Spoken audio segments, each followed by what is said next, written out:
ఇక రాబోయే కాలంలో భారతదేశంలో ఇప్పుడు సెంట్రల్ గవర్నమెంట్ కూడా కులగణనకు ఓకే అన్నారు కాబట్టి బీసీలకు రాజకీయంగా తామే అధికారంలోకి వచ్చే వాతావరణం ఎంత దూరంలో ఉందని అనుకుంటున్నాను మీరు?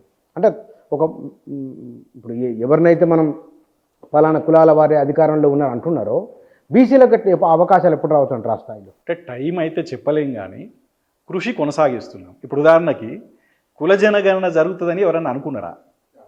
ఎవ్వరు అనుకోలే. ఈ జరుగుతుంది అసలు చాలా మోడీ ప్రభుత్వం, చాలా మొండి ప్రభుత్వం, చాలా గట్టి ప్రభుత్వం.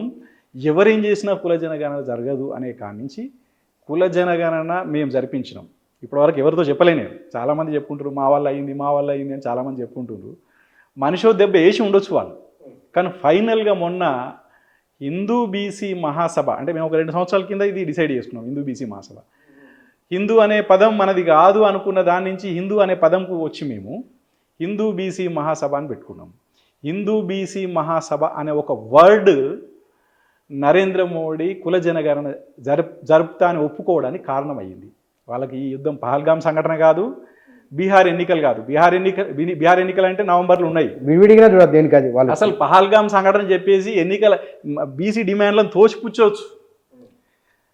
ఇప్పుడు తెలంగాణ అంశాన్ని పెద్ద ఇష్యూ అయింది, ఆపండి అనవచ్చు. ఎందుకంటే ఇందిరాగాంధీ బంగ్లాదేశ్ను విడదీసి ఆ యుద్ధం జరిగినప్పుడు పాకిస్తాన్ తెలంగాణ ఖతం చేశారు కదా, అది అసలు లేకుండా పోయింది కదా, ఊసు లేకుండా పాస్ లేకుండా పోయింది కదా.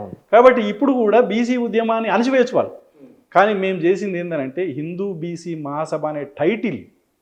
ఎందుకు అనంటే ఇది ఆయన బీసీ, నేనేమంటున్నా బీజేపీ బలం బలహీనత హిందూ బీసీలే. తను బలపడాలనుకున్న హిందూ బీసీలే, తను బలహీనపడాలనుకున్న హిందూ బీసీలే. కాబట్టి ఏంటంటే ఇప్పుడు నేను ఉదాహరణ చెప్తా. ఒక ఎలుగుబంటి వస్తుంది అడవిలో, నేను అడవిలో తిరిగినాను కాబట్టి చెప్తున్నాను. నువ్వు పెద్ద కత్తి పట్టుకో, పెద్ద తుంట పట్టుకో, అది భయపడదు, మీద వచ్చి పడుతుంది. ఎందుకంటే కత్తితో తనకేం అనుభవం లేదు, మెమొరీస్ లేవు వారసత్వంగా. అంటే తన తరం చిన్నప్పటి నుంచి దేనికి భయపడుతుంటుంది? అది నిప్పుకు భయపడుతుంటుంది, ఎందుకంటే బూరు ఉంటుంది కదా. అవునవును, దానికి అనుభవం కూడా ఉంటుంది అడవిలో. ఓ కత్తి, పెద్ద కత్తి పట్టుకో నువ్వు, అది భయపడదు. ఒక అగ్గిపుల్ల గీకి పట్టుకో, కొంచెం ఆగుతుంది. ఆ అగ్గిపుల్ల గీకి ఓ కొర్రాయి తయారు చేసుకో, ఇక వీని కొట్టలేమోనం అని వెనక్కి వెళ్ళిపోతుంది. అంటే చిన్న అగ్గిపుల్ల, ఓ చిన్న కొర్రాయి, బారెడు కత్తితో కాని పని ఒక మూరెడు కొర్రాయితో అవుతుంది. కాబట్టి కొంచెం తెలివితో పనిచేస్తే మనం ఇది సాధించగలుగుతాం అనుకున్నాం. మేము హిందూ బీసీ మహాసభ పెట్టినాం. ఒకటి, నా పేరు బత్తుల సిద్ధేశ్వరు, కులం తోకలు పెట్టుకోవద్దు అనేది అంతకుముందు మాకుండే, కానీ మాదిగ దండోరు వచ్చినప్పటి నుంచి పెట్టుకోవచ్చు, కానీ రాసే ఉద్యమకాడు ఉన్నా కాబట్టి నేను పెట్టుకోలేదు. కానీ ఇప్పుడు పెట్టుకున్నాను నేను బత్తుల సిద్ధేశ్వర్ పటేల్. ఎందుకు అని అంటే ఒక ఐడెంటిటీ దేశవ్యాప్తంగా, సర్దార్ వల్లభాయ్ పటేల్, లేకపోతే ఉత్తరప్రదేశ్లో పటేల్స్, ఒక ఐడెంటిటీ. అగ్రికల్చర్ బేస్డ్ కదా వీళ్ళంతా, మున్నూరు కాపు అగ్రికల్చర్ బేస్డ్, దానికి ఈక్వల్ సమాంతర కులాలు, పటేల్ ఇట్లా అన్నీ కూడా ఉంటాయి అన్నమాట. వాళ్ళు ఓబీసీ కూడా. కాబట్టి ఈ ఐడెంటిటీ ఢిల్లీలో యుద్ధం చేయడం పోతున్నాం కాబట్టి ఈ టైటిల్ అవసరం అని చెప్పేసి చాలామంది ఇక్కడ మన సోదరులు ఏందన్నా నువ్వు మాదిగీకరణ కోసం పనిచేసినావు, జాంబవంతులు విగ్రహం పెట్టినావు, ఈ కాలానికి పటేల్ అని పెట్టుకున్నావు అని చెప్పేసి మనల్ని చెప్పినా అంటే అడిగినా కానీ వాళ్ళకి ఏం సమాధానం చెప్పలేదు. నా యుద్ధం నాది కాబట్టి ఉత్తరాదిలో ఆర్గనైజ్ చేసుకోవాలి. ఆర్గనైజ్ చేసుకొని మనం అక్కడ దెబ్బ కొట్టాలి. కాబట్టి ఉత్తరాదిలో ఒక నాయకుడు ఉదిత్ రాజ్ అని కాంగ్రెస్ ఇప్పుడు नॉर्थ में ओबीसी लोग मर गए हैं, साउथ में ओबीसी लोग फाइटिंग कर रहे, मगर वो गली में पल्ले में फाइटिंग कर रहे, ఢిల్లీ ఆకే ఫైటింగ్ కర్నా అన్నాడు అనమాట ఓ సందర్భంలో కలిసినప్పుడు. కాబట్టి మనం ఢిల్లీలో పవర్ సెంటర్ కదా అది, ఢిల్లీలో పోరాటం చేయాలి. ఢిల్లీలో పోరాటం ఏమేం కావాలి అనే దానికోసం మేము ఈ టైటిల్స్ ఇవన్నీ మార్చుకున్నాం. ఢిల్లీలో పోయినాం 22 రోజులు, దానికంటే ముందే 10 రోజులు పోయినాం. చాలా పార్టీల ఆఫీసులు, సిపిఐ, సిపిఎం, బాంబ్స్ అన్ని ఆఫీసులు తిరిగి రిప్రజెంటేషన్ వాళ్ళకి పిటిషన్లు ఇచ్చినాం. తర్వాత నిరాహార దీక్ష కూర్చున్నాం. సరే నిర్బంధాలు తీసుకుపోయి ఢిల్లీ బయట దించి రావడాలు, తర్వాత హాస్పిటల్ తీసుకుపోయి ఆడ వదిలేసి వెళ్ళిపోవడాలు, వాళ్ళు చేయాల్సిన కథలన్నీ చేసిండ్రు. తర్వాత ప్రతిరోజు హోమ్ మినిస్ట్రీ నుంచి మాకు కాల్ వచ్చేదన్నమాట, నిరాహార దీక్ష జరుగుతున్నది, మీరు ఇది పరిశీలించండి అని చెప్పి మా రిప్రజెంటేషన్స్ పోయినాయి. వాళ్ళు ఫాలోఅప్ చేసేటోళ్ళు 20 తారీఖు నాడు మాకు చేస్తున్నాం అనే సంకేతం ఇచ్చింది సెంట్రల్ గవర్నమెంట్. 20 తారీఖు నాడు కుల జనగణన మా పరిధిలో అంటే చేస్తున్నాం మేము అని ఇచ్చినా కానీ మా అనుమానం ఏంటంటే తెలంగాణ ఇస్తా అని కాంగ్రెస్ ఎంతకాలం కొనసాగించింది. కాబట్టి జరగవచ్చు, అయితే ఈ 20 రోజులకి ఎట్లాగూ చేసినాము, మళ్ళీ నెక్స్ట్ ఇంకో కార్యక్రమం తీసుకుందాం. ఇక్కడ హైదరాబాద్ నుంచి మన వాళ్ళందరూ ఫోన్లు చేసి అన్న నువ్వు ఇబ్బంది అవుతుంది, ఎండాకాలము, ఢిల్లీ చాలా కష్టం అవుతుంది, తర్వాత మేమందరం కూడా మీతో ఇన్వాల్వ్ అవుతాము, మళ్ళీ మంచి కార్యక్రమం తీసుకుందామని చెప్పి ఇప్పుడు రాపుల ఆనంద్ భాస్కర్ అన్న ఇప్పుడు విరమించుకొని ఆగస్టు 7 తారీఖు మండల్ కమిషన్ అమలు దినం, ఆగస్టు 15న మన స్వాతంత్ర దినం, ఆయన ఎర్రకోట నుంచి ప్రసంగించాల్సి ఉంటుంది.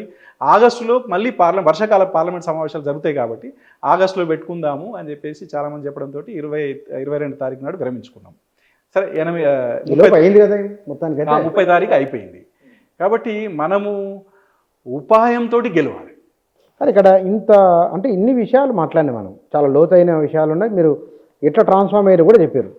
భారతదేశం నరేంద్ర మోదీ వచ్చిన తర్వాత కులాల కంటే కూడా మేము ఇండియన్స్, వీఆర్ ఆల్ హిందూస్, ఎస్సీలు బీసీలు మనంతా ఒక కల్చరల్గా ఒక మార్పు వస్తున్నది.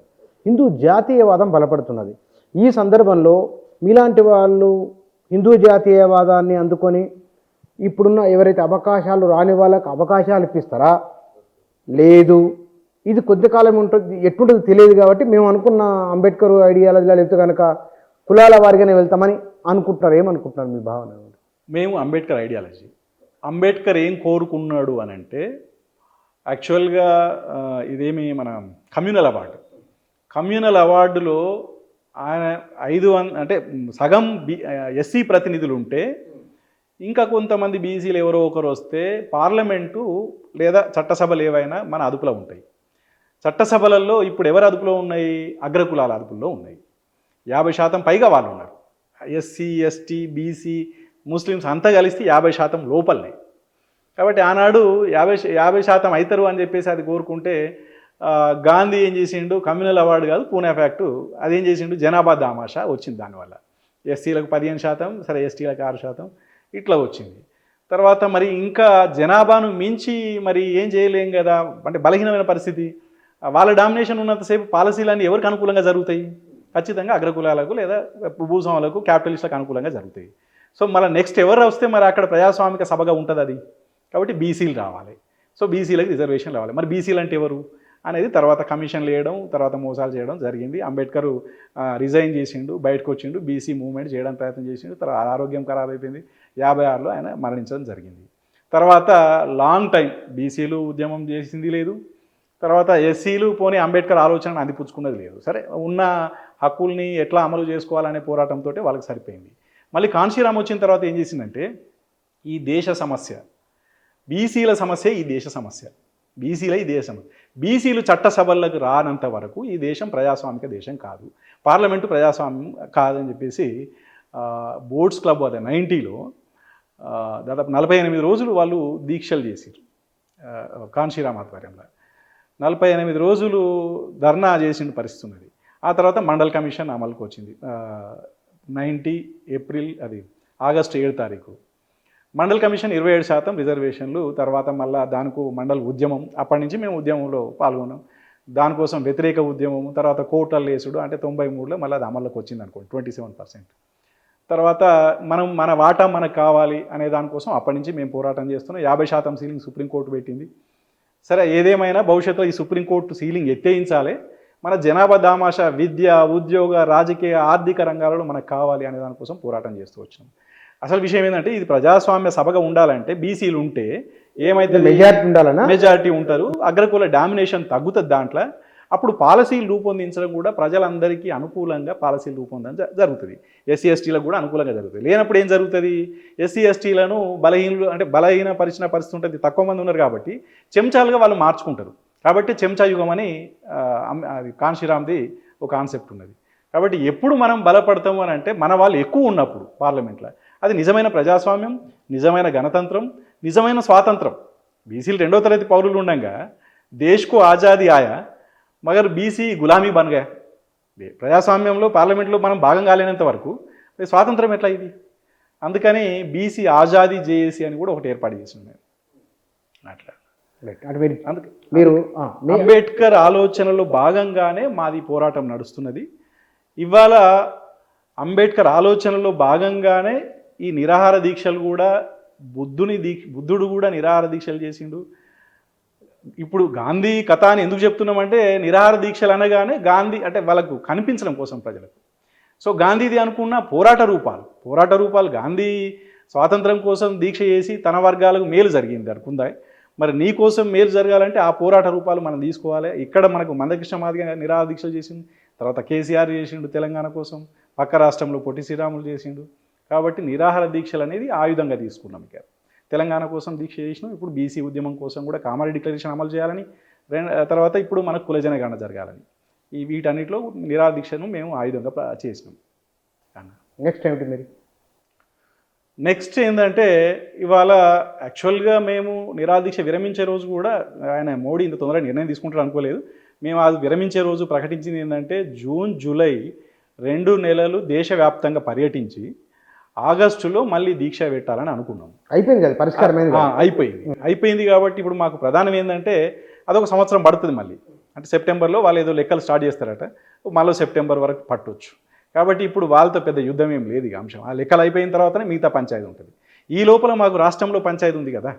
రాష్ట్రంలో ఏంది 42% విద్య, ఉద్యోగ, ఉపాధి రంగాలు, రాజకీయ రంగాలలో మా వాటా మాకు కావాలి. మేము పల్లెలను ఆశించినాం. మొదటగా పల్లె నేలితే కదా ఢిల్లీ నేలేది. కాబట్టి మాకు 42% మీరిస్తా అన్నది, దాన్ని అమలు చేసుడు ఎట్లా అనేది ఇక్కడ మా పోరాటం ఎట్లాగా ఉంటుంది. వాళ్ళు ఇయ్యనప్పుడు ఏం చేయాలనేది మళ్ళీ మేము ఆ ప్రయత్నం చేస్తుంటాం.